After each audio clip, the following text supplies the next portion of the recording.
नमस्कार, प्रभात खबर के digital platform पर आपका स्वागत है। हेल्थ इज़ वेल्थ के आज के अंक में हम बात करेंगे ईएनटी से संबंधित बीमारी। ईएनटी यानी कि नाक, कान और गला की बीमारी से संबंधित विषय पर हम लोग चर्चा करेंगे। इसमें हम जानना चाहेंगे कि आखिर नाक और कान, गले की समस्याएं क्यों होती हैं, इसका निदान कैसे है कर सकते हैं। इन तमाम बिंदुओं पर बातचीत करने के लिए हमने आज स्टूडियो में आमंत्रित किया है शहर के जाने माने ईएनटी रोग विशेषज्ञ डॉक्टर हर्ष कुमार जी को। सर, आपका बहुत बहुत स्वागत है। धन्यवाद। और सबसे पहला सवाल ये लेंगे कि चूँकि मौसम भी अब बदल रहा है, हम गर्मी से अब ठंडे की ओर जा रहे हैं, तो अचानक जो है लोगों को एलर्जी बढ़ जाती है। वजह क्या है और क्या सावधानी सतर्कता बरतनी चाहिए? इसको सीजनल एलर्जिक राइनाइटिस बोलते हैं। जब गर्मी से ठंडी की ओर जाते हैं तो टेम्परेचर में बदलाव आता है। जब टेम्परेचर में बदलाव आता है, बहुत सारे वातावरण में भी बदलाव आता है, बहुत सारा पॉलिन ग्रेन्स जो है कि वो उड़ने लगता है, तो इस समय एलर्जी होती है, जिससे नाक से छींक आता है, नाक से पानी आता है, आँख से पानी आता है और तुरंत तुरंत सर्दी लग जाती है। जी। तो एलर्जी को तो ख़त्म करना मुश्किल है। ना मौसम के बदलाव को हम लोग रोक सकते हैं, ना हवा पानी को रोक सकते हैं। तो हमें क्या करना पड़ता है, एलर्जी के मौसम में मास्क का प्रयोग करने से हमें बहुत आराम मिलता है। घर में अगर झाड़ू पोछा लगा रहे हैं, कटका कर रहे हैं, तो घर में नाक को कवर कर लें। खाना का अगर छौंक लग रहा है तो नाक को कवर कर लें। और अगर ये सब मेजर्स से एलर्जी कंट्रोल नहीं होती है तो फिर हम लोग एंटी एलर्जिक दवाइयों का प्रयोग करते हैं। जी जी। तो अगर जो लक्षण है, वो जो सामान्य लक्षण जिसको पहचान करके आदमी सतर्कता बरतने लगे, मानिए कि अगर सतर्कता बरत रहा है लेकिन अगर कुछ वो चपेट में आ जाए तो और क्या करें उसमें? हाँ, अगर सतर्कता बदलत रहा है फिर भी अगर एलर्जी हो जाए तो एक तो जैसे मैंने बताया कि मास्क का प्रयोग करें। दूसरे, एलर्जेंस को अवॉइड करें। आपको एलर्जन को पहचान लेना होगा कि ये जगह पे अगर मैं जाता हूँ तो मुझे एलर्जी होती है, अगर मैं ये खाता हूँ तो मुझे एलर्जी होती है, या इस मौसम में अगर बाहर निकल जाता हूँ तो मुझे एलर्जी होती है। तो इस चीज़ को अवॉइड करना है। और फिर गर्म खाने का प्रयोग करें, गार्गल करें और शुद्ध भोजन का प्रयोग करें। बच्चों और बुजुर्गों के लिए क्या आपका सलाह होगा सर? हाँ, बुज़ुर्गों के लिए भी इस समय अगर एलर्जी होती है तो कई लोगों को दमा की शिकायत होती है बुज़ुर्गों में। तो एलर्जी के बाद से दमा शुरू हो जाता है, जिसमें हफ़नी होने लगता है, सांस लेने में तकलीफ़ होने लगती है, या कॉफ़ वेरिएंट एज़मा होता है कि बहुत खांसी होने लगती है। तो बुज़ुर्गों को सबसे पहले तो अपने आप को वार्म रखने की आवश्यकता है। सुबह सुबह तुरंत तुरंत ठंडे पानी से ना नहा लें। थोड़ा जब सूर्य उदय हो जाए पूरी तरह, उसके बाद स्नान करें। ठंडी चीज़ों से बचाव करें और शाम होने पर जल्दी घर में वापस आ जाएं तथा अपने आप को कवर करके रखें। जी।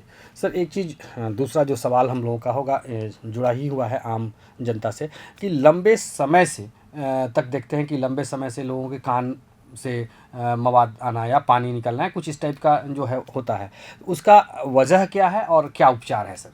कान से बहना ना जनरली बचपन में ये बीमारी शुरू हो जाती है। जी। बार बार सर्दी जुकाम लगता है तो क्या होता है, कान के पर्दे के पीछे सर्दी का पानी भर जाता है या म्यूकस भर जाता है, और उसे जब रास्ता नहीं मिलता है तो वो कान के पर्दे को फाड़ते हुए बाहर निकल जाता है। और कई बार कान बहता है, फिर बहना रुकता है, फिर बहता है। ऐसे करते करते कान के पर्दे में जो छेद है वो परमानेंट हो जाता है। इसको क्रोनिक ओटाइटिस मीडिया बोलते हैं। तो पहली बात तो कान में पानी जाने न दें, कान में बड्स का प्रयोग ना करें, सर्दी आई या एलर्जी तो तुरंत दवा का प्रयोग करें।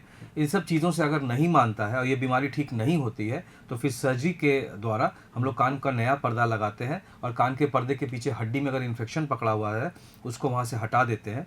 इस सर्जरी को हम लोग टिम्पैनोप्लास्टी बोलते हैं, जो कि एंडोस्कोपिक एवं माइक्रोस्कोपिक दोनों विधि से होता है। जी। ये अगर मानिए कान का बहना अगर होता है तो कितने दिनों के बाद अस्पताल पहुंचना चाहिए, डॉक्टर के पास पहुंचना चाहिए, लापरवाही नहीं बरतनी चाहिए? अगर कान में दर्द है, आप अस्पताल नहीं गए हैं, कान का दर्द ठीक हो गया तो फिर आप घर पे रह सकते हैं। लेकिन अगर कान बहना एक बार शुरू हो गया तो जितना जल्दी, अगर आज बहना है तो अगले दिन आप अस्पताल जाके डॉक्टर को तुरंत दिखाएं। इसमें विलंब ना करें, जितना जल्दी दिखाएं उतना अच्छा है। सर, एक चीज़ और ये लेना चाहेंगे कि साइनोराइटिस जो है, या मैंने कहें कि जो आपका देखा जा रहा है ये जो समस्या, उसकी वजह क्या है सर? देखिए, साइनोसाइटिस का सबसे पहला वजह है एलर्जी। दुनिया में सबसे कॉमन है एलर्जिक फंगल राइनोसाइनोसाइटिस। एलर्जी के चलते और फंगल इन्फेक्शन के चलते जो साइनोसाइटिस होता है, सबसे बड़ा कारण इसमें एलर्जी, इन्फेक्शन, ये दो सबसे बड़ा कारण है साइनोसाइटिस का। जी। तो इसकी पहचान कैसे करें? लाइक से बोलता है लोग कि सिर दर्द कर रहा है, या कुछ और भी लक्षण है क्या इसका? जी, सिर दर्द एक सबसे बड़ा लक्षण है। चेहरे में दर्द या फेशियल पेन। दूसरा, सिर दर्द, हेडेक। फिर नेजल ब्लॉकेज, नाक बंद लगेगा, आंख के आसपास भारीपन लगेगा। और जब अक्यूट फ्लेयर अप होगा या इन्फेक्शन अक्यूट हो जाएगा, अक्यूट इन्फेक्शन में फीवर आना शुरू हो जाता है, तेज़ बुखार आता है, सर में दर्द होता है, नाक से डिस्चार्ज आने लगता है, ये सब इसके सिम्टम्स हैं। उसका उपचार क्या है? अगर या तो घरेलू उपचार कर सके हम लोग या फिर अस्पताल कब पहुँचे? हाँ, सर्दी जुकाम लग जाए, अगर नाक थोड़ा ब्लॉकेज लग रहा है तो घर में हम स्टीम ले सकते हैं, गर्म पानी का प्रयोग कर सकते हैं, कुछ नेज़ल ड्रॉप डाल के नाक को खोलने की कोशिश कर सकते हैं। लेकिन अगर हेडेक लगातार रह रहा है, बुखार आ रहा है, सर में दर्द हो रहा है, तो फिर अस्पताल जाएं, जहाँ पे एंटीबायोटिक, दर्द की दवाएं, एंटी एलर्जिक दवा शुरू करी जाती है। जी सर, एक बड़ी समस्या जो है अक्सर सुनने को मिलती है ठंड शुरू होने के पहले या शुरू होते वक्त ही, कि अक्सर लोगों को चक्कर आने लगता है। वो बोलते हैं कि अभी तक तो ठीक थे लेकिन फिर अचानक क्यों चक्कर आ रहा है, तो वो बहुत डर से जाते हैं। वजह क्या है सर इसका? ये बेसिकली क्या होता है, कान के चलते हमें चक्कर आता है। जब मौसम में बदलाव आता है, गर्मी से ठंडा की तरफ हम लोग जाते हैं, तो कई बार हमारा एटमॉस्फेरिक प्रेशर में चेंज आता है, जिसके चलते कई बार पॉस्चरल वर्टाइगो शुरू हो जाता है। लोग जब बिस्तर पे करवट बदलते हैं या झटके से उठ जाते हैं या बैठ जाते हैं तो चक्कर शुरू हो जाता है, जिसका कारण है कान से शुरू होता है। ये इसको बीपीपी भी बोलते हैं, benign paroxysmal positional vertigo, position change करने पे चक्कर आना। दूसरा कारण है वायरल फ्लेयर अप। इस सीजन में वायरल इन्फेक्शन की संभावना बहुत रहती है, या पहले से जो वायरल इन्फेक्शन रह चुका है वो डोरमेंट हो जाता है और इस सीजन में दोबारा वो अपना प्रकोप का दिखाता है। जब दोबारा प्रकोप दिखाता है तो हमारा जो कान का बैलेंसिंग सिस्टम है उसमें गड़बड़ी करता है और चक्कर आता है इससे। जी, तो अगर इसके लिए पहले तो हम क्या करें? मानिए चक्कर आ रहा है तो भयभीत नहीं होना चाहिए। कुछ सिम्टम्स को अगर करें, या कब अस्पताल पहुंच जाएं, क्योंकि लोगों को ये लगता है कहीं गिर नहीं जाएंगे रात बिरात या कुछ हो जाएगा, तो इसलिए कब अस्पताल जाएं और कब घर में ही रह करके इसके आप देखिए, अगर 1-2 दिन का चक्कर है और सिर्फ करवट बदलने में या उठ के बैठने में आ रहा है तो धीरे धीरे करके ये वियर ऑफ कर जाता है, अपने आप धीरे धीरे करके ये ठीक हो जाता है।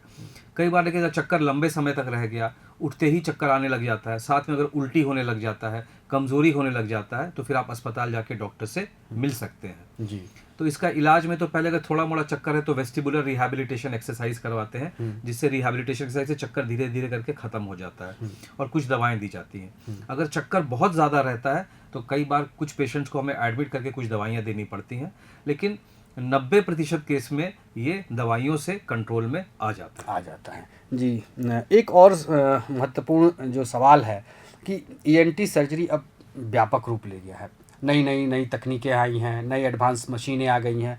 तो एक तो ईएनटी सर्जरी में कौन कौन सी सर्जरी हम लोग करते हैं और वो कौन सी नई तकनीक है जिसका उपयोग आजकल शुरू हो गया है सर? हाँ, ईएनटी में देखिए, नाक, कान, गला, ये पहले ईएनटी को माना जाता था, लेकिन अब स्कल बेस, आँख के आसपास का ट्यूमर, ब्रेन का ट्यूमर, ये सब हम लोग ईएनटी के नाक, कान और गले के रास्ते से निकालते हैं। तो ईएनटी में तो अगर हम लोग कान की सर्जरी करें तो एंडोस्कोपिक ईयर सर्जरी होता है, माइक्रोस्कोपिक ईयर सर्जरी होता है। नाक की सर्जरी देखते हैं तो फिर एंडोस्कोपिक नेजल सर्जरी होता है। साथ में कई लोग नेविगेशन सिस्टम का यूज़ करते हैं। कान की सर्जरी करने के लिए भी जैसे मैंने बता दिया आपको, माइक्रोस्कोप और एंडोस्कोप। गली की सर्जरी में अगर टॉन्सिल है, वोकल स्वरयंत्र में अगर गांठ पड़ा हुआ है तो कोबुलेशन सिस्टम का प्रयोग करते हैं। बहुत सारे चीज़ों में जैसे ट्यूमर हो या कहीं पे गांठ हो या जीभ में कोई ग्रोथ हो या तालू में कोई ग्रोथ हो तो हम लोग लेज़र का भी प्रयोग करते हैं इन सब चीज़ों से। और फिर सर्जरी आती है, क्रायो सर्जरी करते हैं। तो बहुत सारी ऐसी नई तकनीक है जिससे हम लोग ईएनटी में अब सर्जरी कर रहे हैं। ये जो नई तकनीकी की सर्जरी की बात कर रहे हैं तो लोगों को बड़ा ये डर रहता है कि हम तो इतने समर्थवान नहीं हैं, शायद ये बहुत महंगा इलाज हो। क्या ये महंगी सर्जरी है या एक आम आदमी अफोर्डेबल कर सकता है? ईएनटी की ज़्यादातर सर्जरी आम आदमी अफोर्ड कर सकता है।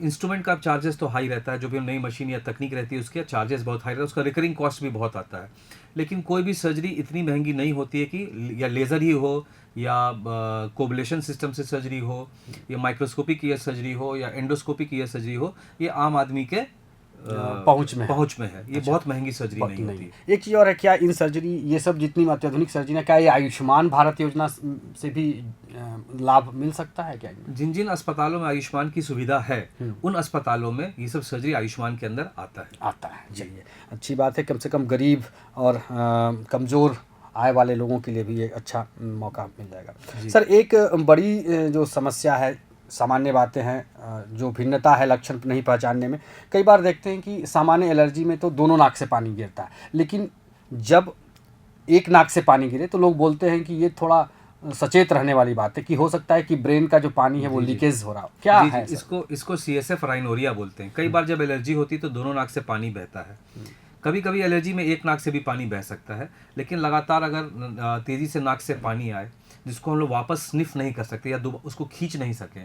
कई बार जब नाक से पानी आता हम लोग खींचते तो वो अंदर चला जाता है, तो वो CSF की निशानी नहीं है। और वो धारा से टप टप टप टप करके गिरता रहा एक तरफ से, तो 90% केस में वो CSF होता है, ये ब्रेन का फ्लूइड होता है, उसको CSF राइनोरिया बोलते हैं। हमारे ब्रेन से नाक के बीच में जो रास्ता होता है वो अगर खुल जाए किसी कारण से, तो फिर वो ब्रेन का पानी नाक से आता है। जी, इसका इलाज क्या है और क्या हम अक्यूट केसेस में जैसे तुरंत हुआ ऐसा, तो हम लोग बेड रेस्ट देते हैं पेशेंट को। बेड रेस्ट कैसे करते हैं, उनके पाँव की तरफ को बिस्तर को उठा दिया जाता है और सर की तरफ बिस्तर को नीचे कर दिया जाता है। कोई ऐसी दवाएं दी जाती हैं जो इंट्राक्रेनियल प्रेशर या ब्रेन के प्रेशर को कम रखता है, जिससे कि नाक से पानी नहीं आए। और 3 हफ्ते तक हम लोग बेड रेस्ट देते हैं। आगे भी पेशेंट को हम लोग बेड रेस्ट के लिए हिदायत करते हैं। छींकने से मना करते हैं, नाक चेज से झाड़ने से मना करते हैं, कोई हाई प्रेशर वाला काम करने से मना करते हैं। इन सब चीज़ों से अगर पेशेंट को आराम नहीं मिलता है तो फिर CSF राइनोरिया के लिए हम लोग दूरबीन द्वारा नाक में ऑपरेशन करके जिस जगह पर भी छेद हो गया है या जिस जगह पर भी ब्रीच हो गया है जिसके चलते पानी आ रहा है नाक से, उस जगह को हम लोग बंद करते हैं। सर, एक चलते चलते अंत में हम ये जानना चाहेंगे, मौसम बदल रहा है, तो क्या आपका एक संदेश होना चाहिए कि ये जो 2 महीना जो सर्दी का है, वो क्योंकि घर घर में सर्दी होती है, घर घर में एलर्जी की समस्या, तो कैसे हम बच सकते हैं? एक छोटा सा संदेश हमारे सभी दर्शकों को दे दें। सबसे पहले कि जो मौसम बदल रहा है तो मौसम के अनुरूप अपने आप को ढालें। पहले तो अपने आप को गर्म रखें और बहुत ज़्यादा ठंड में बाहर ना निकलें। भोजन पे विशेष ध्यान दें, बाहर की चीज़ों का प्रयोग कम करें। धूल, धुआं या बाहर कहीं निकल रहे हैं तो मास्क का प्रयोग करें। अगर आपको वायरल इन्फेक्शन हो रहा है, जैसे आजकल सर्दी, खांसी, जुकाम, बुखार या वायरल कंजंक्टिवाइटिस भी बहुत हो रहा है, तो अपना कपड़ा अलग रखें, अपना थाली बर्तन अलग रखें और अगर आवश्यक पड़े तो घर में भी मास्क का प्रयोग करें। जी, तो आपने देखा कि डॉक्टर साहब ने कितनी महत्वपूर्ण जानकारी दी। ये जानकारी इसलिए भी ज़रूरी है क्योंकि मौसम बदल रहा है और इसमें हमें सतर्क रहने की ज़रूरत है। अगले अंक में फिर हम किसी एक नए मुद्दे पर बातचीत करेंगे, नए डॉक्टर के साथ होंगे। तब तक के लिए बहुत बहुत धन्यवाद। प्रभातखबर.com, विश्वास वही, रफ्तार नहीं।